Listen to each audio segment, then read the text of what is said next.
Hey friends, welcome back to Reading with Miss A. Today we're reading a classic favorite, Alexander and the Terrible, Horrible, No Good, Very Bad Day by Judith Viorst, illustrated by Ray Cruz.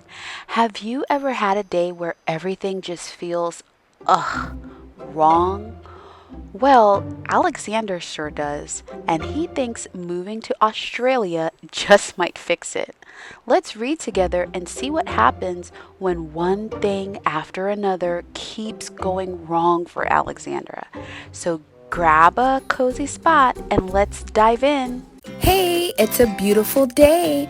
Reading with Miss A. Imagination's just one page away. I went to sleep with gum in my mouth, and now there's gum in my hair. And when I got out of bed this morning, I tripped on the skateboard, and by mistake, I dropped my sweater in the sink while the water was running, and I can tell it was going to be a terrible, horrible, no good, very bad day. Oh man, that sucks. Has you ever had anything stuck in your hair? What do you think Alexander could do here? At breakfast, Anthony found a Corvette Stingray car kit in his breakfast cereal box, and Nix found a junior undercover agent code ring in his breakfast cereal box. But in my cereal box, all I found was breakfast cereal. Oh no. Sometimes we do feel upset when things don't go our way. What would you do if that happened to you? I think I'll move to Australia. Now, do you think moving to Australia would be a solution to this problem? Maybe short term, right? The carpool, Miss Gibson let Becky have a seat by the window. Audrey and Elliot got seats by the window too. I said I was being scrunched. I said I was being smushed. I said if I don't get a seat by the window, I'm going to be carsick. No one even answered.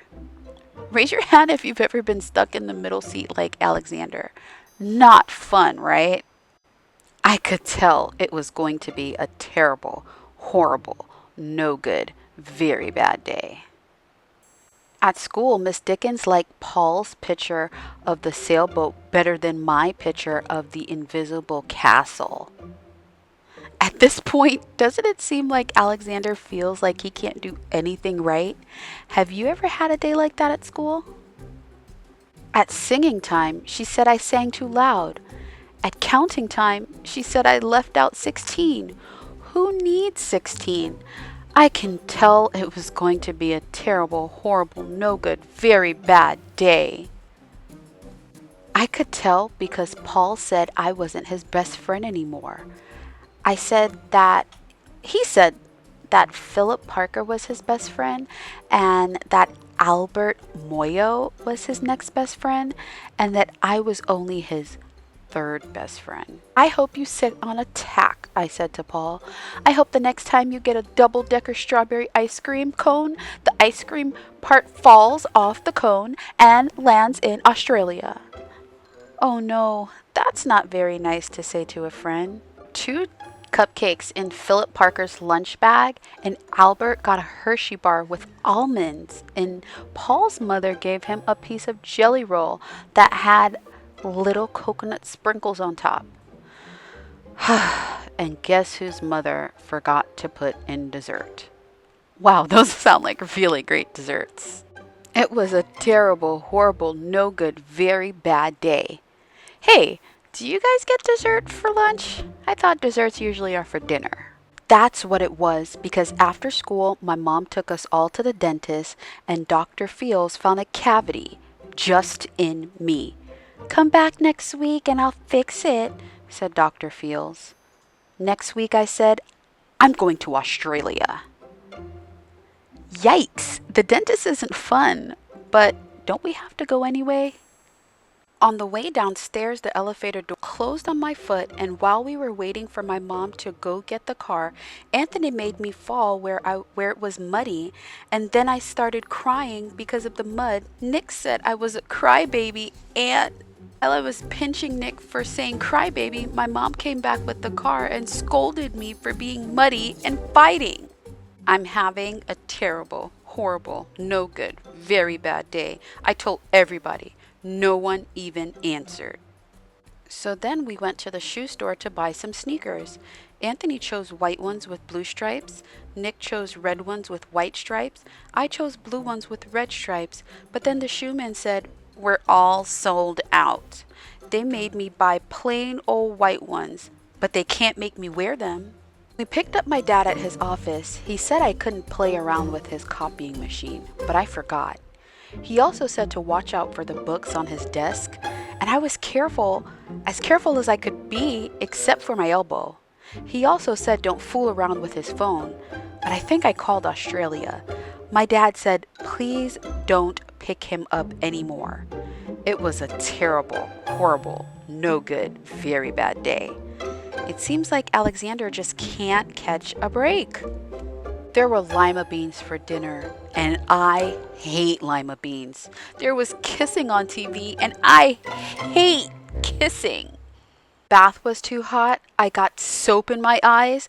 My marble went down the drain, and I had to wear my railroad pajamas. I hate my railroad pajamas. I went to bed. Nick took back the pillow he said I could keep, and the Mickey Mouse nightlight burned out, and I bit my tongue. The cat wants to sleep with Anthony, not me. It has been a terrible, horrible, no good, very bad day.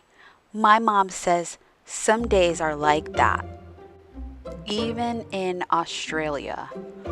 Phew! That was some day for Alexander, wasn't it? Have you ever had a day where everything went wrong, just like his?